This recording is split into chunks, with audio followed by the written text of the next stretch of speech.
தமிழக அரசியல் வரலாற்றில் திடீர் திருப்பமாக 3 அதிமுக எம்எல்ஏக்கள் ராஜினாமா பண்ணின கையோடு தாவேகாவில் இணைந்து சிஎம் விஜய் அவர்கள்கிட்ட ஆசி பெற்றிருக்கிறாங்க.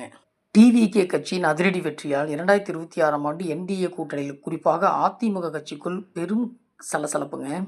என்டிஏ கூட்டணியில் உள்ள பாமக மற்றும் பிஜேபி ஆச்சரியமாக பெரும்பான்மை வாக்கெடுப்பில் நடுநிலை வகித்தாங்க.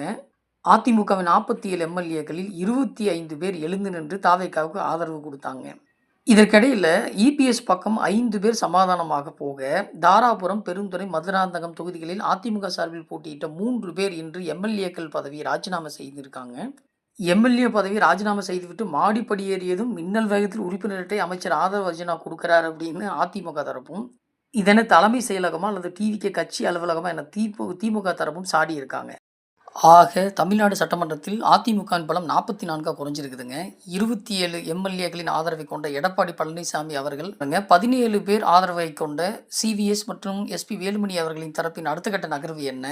மேலும் தாவேகாவில் இணைவதற்கு அதிமுக மற்றும் பிற கட்சிகளின் அதிருப்தி எம்எல்ஏக்கள் ஆலோசிக்கிறார்கள் என்ற தகவலுக்கிடையில் அரசியல் தமிழ்நாட்டில் ரொம்ப சூடுபிடிக்க ஆரம்பிச்சிருக்குதுங்க.